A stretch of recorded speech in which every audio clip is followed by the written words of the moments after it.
સનાતન ધર્મમાં ભગવાન શ્રી વિષ્ણુના અવતારોમાં શ્રી વરાહ અવતારનું અદ્ભુત અને દિવ્ય મહત્વ છે. જ્યારે પાપી હિરણ્યાક્ષે પૃથ્વીને પાતાળમાં લઈ જઈ સમગ્ર સૃષ્ટિમાં અશાંતિ ફેલાવી, ત્યારે ધર્મની રક્ષા માટે ભગવાન વિષ્ણુ વરાહ સ્વરૂપે પ્રગટ થયા હતા. શ્રી વરાહ ભગવાન પૃથ્વીના રક્ષક છે.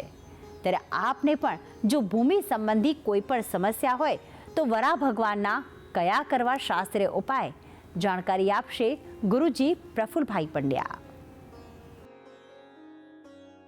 યસ્યા સ્મરણ માત્રેણ જન્મ સંસાર બંધનાદ વિમુચ્યતે. નમસ્તસ્મૈ વિષ્ણવે પ્રભ વિષ્ણવે. જય ભગવાન મિત્રો, હું છું પ્રફુલભાઈ પંડ્યા. ભક્તિ સંદેશ કાર્યક્રમની અંદર આપનું સ્વાગત છે. દર્શક મિત્રો, આજે મારે વાત કરવી છે વરાહ ભગવાનના 12 નામ. એવું કહેવાય છે કે વરાહ ભગવાનનું મહત્વ શું છે, વરાહ ભગવાનનો આ ઉપાયથી શું લાભ થાય છે, આ ઉપાય ક્યારે કરવો, સંપૂર્ણ જાણકારી આજના કાર્યક્રમમાં તમને જણાવવાનો છું. મિત્રો, વિષ્ણુ ભગવાનના જે દશાવતાર છે, મત્સ્ય કૂર્મ વરાહમ ચ નારસિંહમ ચ વામનમ રામમ રામમ રામકૃષ્ણમ બુદ્ધ કલ્કી નમામ્યહમ. દશાવતાર જેને કહેવાય, તો પહેલો ભગવાનનો અવતાર હતો મત્સ્ય એટલે માછલીનો અવતાર પહેલો ભગવાને લીધો. પછી કૂર્મ કહેતા કાચવાનો અવતાર, અને મત્સ્ય કૂર્મ વરાહમ ચ ભગવાનનો ત્રીજો અવતાર વિષ્ણુ ભગવાનનો જે છે વરાહ અવતાર હતો. હવે રહી વાત કે વરાહ સ્વરૂપ ભગવાને ક્યારે ધારણ કર્યું, કેમ ધારણ કર્યું, તો તેને લઈને આપણે વાત કરવી છે. એવું કહેવાય છે કે હિરણ્યાક્ષ અને હિરણ્યકશિપુ બંને ભાઈ હતા. બંને ભાઈઓએ તપ કર્યું અને બ્રહ્માજી પાસેથી વરદાન પ્રાપ્ત કર્યા હતા. અને હિરણ્યાક્ષ એવું કહેવાય છે કે પૂરી પૃથ્વી જે છે, પૃથ્વીને લઈને રસાતલની અંદર જતો રહ્યો. બ્રહ્માજીને પૃથ્વીના રચયિતા કહેવામાં આવે છે કે પૃથ્વીની રચના કરવાની હતી. પૃથ્વીની અંદર મનુષ્ય, સાધુ, સંત, પશુ, પક્ષી, જલ બધા જ જીવોની રચના પૃથ્વી લોકની અંદર કરવાની હતી. બ્રહ્માજીની આજ્ઞા હતી કે પૃથ્વીનું સૃષ્ટિનું સર્જન કરો અને સૃષ્ટિની રચના કરો. એવું કહેવાય છે કે બ્રહ્માજી જ્યારે સૃષ્ટિની રચના કરે એ પહેલાં જ આખી પૃથ્વીને, દુનિયાને એવું કહેવાય કે લઈને આ જે રાક્ષસ હતો હિરણ્યાક્ષ એ રસાતલની અંદર જતો રહે છે, પૃથ્વીને ડૂબાડી દીધી છે. હવે એ રાક્ષસની પાસેથી આ પૃથ્વીને બહાર લાવી, કેમ કે બહાર લાવે ત્યારે પછી એનું સર્જન થાય. એવું કહેવાય છે કે ત્યારે બધા જ દેવી દેવતાઓએ ભગવાન નારાયણને પ્રાર્થના કરી કે હવે આટલે બધે ઊંડે જાય કોણ અને આ રાક્ષસને વધ કરે કોણ અને બહાર લાવે કોણ. ત્યારે વિષ્ણુ ભગવાને પ્રાર્થના કરી છે. હવે ભગવાને આ સમયે પોતાનું એક સ્વરૂપ લીધું છે જેને વરાહ સ્વરૂપ કહેવામાં આવે છે. વરાહ સ્વરૂપ જે છે, જેની અંદર ભગવાનના જે દાંત જે છે એ બહુ જ ચમત્કારી અને મોટા દાંત એમના બતાવેલા છે. એવું કહેવાય છે કે ભગવાનના આ સ્વરૂપની વાત કરીએ તો સૂર્ય સમાન એમનું તેજ, અને હાથની અંદર પાછું સુદર્શન ચક્ર ધારણ કરેલું, એક હાથમાં ગદા લઈ અને આ મહાકાય સ્વરૂપ, એટલે મહાકાય એટલે બહુ મોટું વિરાટ સ્વરૂપ વરાહનું ધારણ કરી અને ભગવાન એવું કહેવાય છે કે રસાતલમાં ગયા છે. અને રસાતલની અંદર આ જે રાક્ષસ છે હિરણ્યાક્ષ નામના રાક્ષસ જોડે ભગવાને યુદ્ધ કર્યું છે અને પ્રચંડ વેગથી યુદ્ધ કરી અને હિરણ્યાક્ષનો વધ કર્યો છે. અને હિરણ્યાક્ષ નામના રાક્ષસનો વધ કરી અને પૃથ્વીને પોતાના દાંતની ઉપર સ્થિર કરી અને પોતે એમાંથી રસાતલમાંથી બહાર લાવ્યા છે. અને જેવા ભગવાન જ્યારે વરાહ સ્વરૂપમાં બહાર આવ્યા છે ત્યારે વરાહદેવની જય જયકાર કરી અને સમસ્ત દેવી દેવતાઓ પુષ્પની વૃષ્ટિ એટલે કે ફૂલની વૃષ્ટિ કરે છે અને વરાહ ભગવાનની પૂજા કરે છે. મતલબ ભૂમિને બચાવનાર ભગવાન વરાહ સ્વરૂપ કહેવામાં આવે છે. એટલે એવું કહેવાય છે કે જે વ્યક્તિને ખાસ કરીને જમીનની સમસ્યાઓ હોય, ભૂમિની સમસ્યા હોય, જમીનમાં બધા કંઈક તકલીફો હોય, ઘણા કહેતા હોય કે ભાઈ મારી ભૂમિ ખરાબ છે, મારી ભૂમિ સારી નથી, આ ભૂમિમાં આવ્યા પછી મને આ તકલીફ થઈ, કોઈ જમીનને કોઈ તકલીફો મારામારી ચાલતી હોય, કેસ ચાલતા હોય, ભૂમિની સમસ્યાને હોય, અથવા કોઈના માથા ઉપર વધારે પડતું જમીનને લઈને કોઈ દેવું થઈ ગયું હોય, તો આ બધી જમીનની સમસ્યાઓ માટે ખાસ કરીને પૂજા કરવામાં આવે છે વરાહ ભગવાનની. કેમ કે ધરતીના દેવ ગણવામાં આવે છે.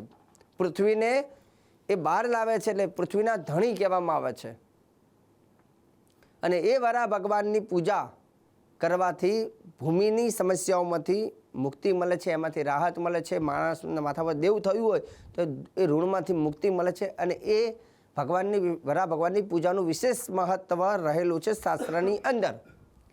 હવે રહી વાત કે વરાહ ભગવાનની એક સ્તુતિ છે, અને એ સ્તુતિમાં વરાહ ભગવાનના 12 નામ છે. જે વ્યક્તિને જમીનની સમસ્યા હોય એ વરાહ ભગવાનની આ સ્તુતિ કરે છે તો એનાથી એને ભૂમિના પ્રશ્નોમાં એને રાહત મળે છે.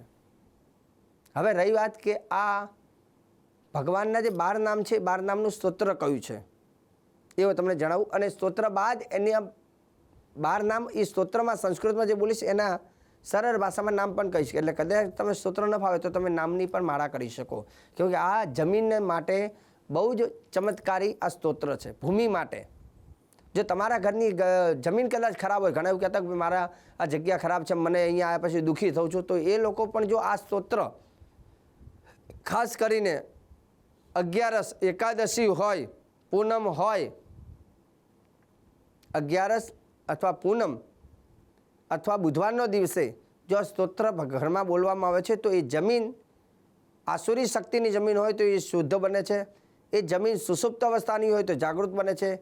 તે જમીન કદાચ નિંદ્રાવસ્થાની હોય તો પણ એ જમીન આપણને ફાયદો આપે છે. ઘણા લોકોને મકાન વેચવું છે, વેચાતું નથી, તો આ સ્તોત્ર પાઠ કરવાથી એવું કહેવાય છે કે એ મકાનથી પણ સારો ધન લાભ થાય છે. જમીન, મકાન, ખેતર વગેરે બધી વસ્તુમાં આ ફાયદો આપે છે. તો પહેલાં તો વરાહ ભગવાનનો આ સ્તોત્ર કયું છે એ જાણી લો. તો સ્તોત્રમાં એવું લખ્યું છે ઓમ વરાહો યજ્ઞ પુરુષ પૃથ્વીધારો ધરાધરઃ સર્વલોકહિત શ્રીમાન મહાદ્રષ્ટો મહાબલઃ કેશવ કમલાનાથો માધવો મધુસૂદનઃ હિરણ્યાક્ષ હંતદેવો વરદો ભક્તવત્સલઃ. આ 2 શ્લોકમાં એ સ્તોત્ર પતી જાય છે. હવે ત્રીજું જે લીટી જે છે એમાં એનો મહિમા લખેલો છે. મતલબ આ સ્તોત્રથી શું લાભ થાય છે એ પણ લખ્યું છે. તો લખ્યું છે ઇતિ દ્વાદશ નામાની. જે વ્યક્તિ આ 12 નામ બોલે છે, વરાહસ્ય મહાત્મનઃ, જે આ 12 નામનું સ્તોત્ર બોલે છે, જે વરાહ ભગવાનનું મહાત્મ્યનું સ્તોત્ર બોલે છે, તો પ્રાતકાલે પઠે નિત્યમ. પાછું એવું લખ્યું છે કે આ ક્યારે બોલું, તો કે સવારના સમયે. પ્રાતકાલે પઠે નિત્યમ સર્વ પાપૈ પ્રમુચ્યતે. આ 12 નામ બોલવાથી, આ સ્તોત્ર બોલવાથી મેં કહ્યું તે પ્રમાણે ભૂમિની સમસ્યાઓમાંથી મુક્તિ મળે છે, પણ સાથે સર્વ પાપ પ્રમુચ્યતે, પાછું પાપમાંથી મુક્તિ પણ પ્રદાન કરે છે. ઋણમાંથી મુક્તિ અને પાપમાંથી મુક્તિ પણ આપે છે આ સ્તોત્ર. હવે આ સ્તોત્રના 12 નામ કયા છે? જો પહેલાં લખ્યું ઓમ વરાહો યજ્ઞ પુરુષ, તો પહેલું છે વરાહ. તો આપણે શું બોલવાનું? ઓમ ને નમઃ પાછળ લગાવવાનું, એટલે બોલવાનું ઓમ વરાહાય નમઃ. પછી અહીંયા વરાહો યજ્ઞ પુરુષ, તો યજ્ઞ પુરુષ, તો આપણે બીજો મંત્ર બોલવાનો ઓમ યજ્ઞ પુરુષાય નમઃ. જે લોકોને સ્તોત્ર ન ફાવે તે લોકો આ 12 નામ લખી લે, અને 12 નામ નિત્ય ભગવાનની સેવામાં બોલવાથી ભૂમિથી પણ લાભ થાય છે. તો 12 નામ, પહેલું મેં નામ કહ્યું ઓમ વરાહાય નમઃ, બીજું ઓમ યજ્ઞ પુરુષાય નમઃ, ત્રીજું નામ છે ઓમ પૃથ્વીધરાય નમઃ, ચોથું નામ ઓમ સર્વલોક હિતાય નમઃ, પાંચમું નામ ઓમ મહાદ્રષ્ટાય નમઃ, છઠ્ઠું નામ ઓમ મહાબલાય નમઃ, સાતમું નામ ઓમ કેશવાય નમઃ, આઠમું નામ ઓમ કમલનાથાય નમઃ, અષ્ટમ કહેતા આઠમું નામ ઓમ કમલનાથાય નમઃ, નવમું નામ ઓમ માધવાય નમઃ, 10મું નામ ઓમ મધુસૂદનાય નમઃ. 11મું નામ ઓમ હિરણ્યાક્ષ હંતાય નમઃ. અર્થ એવો થાય હિરણ્યાક્ષ હંતાય નમઃ, મતલબ હિરણ્ય નામના રાક્ષસનું જેને વધ કર્યું એ ભગવાન, એટલે ઓમ હિરણ્યાક્ષ હંતાય નમઃ. અને દ્વાદશ કહેતા 12મું નામ ઓમ ભક્તવત્સલાય નમઃ, જે ભક્તોના પ્રિય છે, ભક્તો ઉપર કૃપા જલ્દી વરસાવે છે તે, એટલે ઓમ ભક્તવત્સલાય નમઃ. તો આ હતા વરાહ ભગવાનના 12 નામ. તો 12 નામને નિત્ય પ્રાતકાલે પઠે નિત્યમ સર્વ પાપૈ પ્રમુચ્યતે. સવારે ભગવાનના સવારના પહોરમાં આ 12 નામ બોલવા, બપોરે કે સાંજે ન બોલવા, કેમ કે અહીંયા સવારનો ઉલ્લેખ છે એટલે હું તમને સવારમાં જ કહીશ. બીજા નંબરની વસ્તુ કે આ 12 નામની સાથે સાથે હું તમને વરાહ ગાયત્રી મંત્ર પણ આપું છું. જેમ 12 નામ અને સ્તોત્રનો જેટલો મહિમા છે એટલો જ મહિમા વરાહ ગાયત્રી મંત્રનો પણ છે. તો વરાહ ગાયત્રી મંત્ર કયો છે તે પણ તમે લખી લો, કેમ કે દરેક દેવતાઓની એક ગાયત્રી હોય છે. અને ગાયત્રી મતલબ કે દેવતાઓને સૌથી પ્રિય શક્તિશાળી જે મંત્ર હોય એને દેવતાઓનો ગાયત્રી મંત્ર કે દેવ ગાયત્રી કહેવામાં આવે છે. તો વરાહ ગાયત્રી મંત્ર કયો?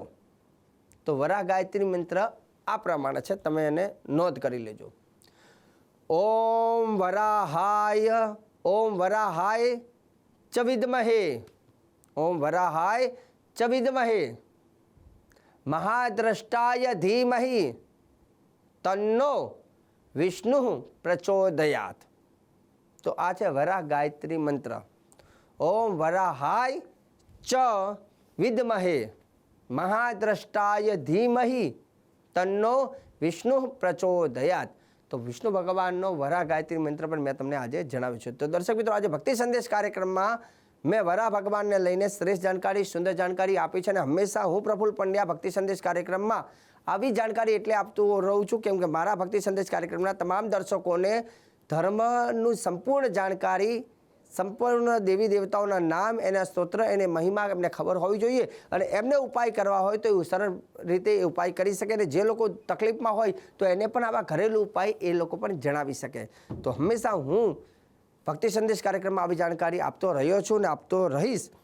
તમને કાર્યક્રમને લઈને કદાચ કોઈ જાણકારી, કંઈક પ્રશ્ન હોય તો ચોક્કસ તમે મને ફોન કરીને પ્રશ્ન પૂછી શકો છો, અને હું હંમેશા તમને એનો જવાબ ટીવીના માધ્યમથી આપતો રહીશ. કાર્યક્રમ જોવાનું ચૂકતા નહીં. મને આપી દો રજા. જય ભગવાન.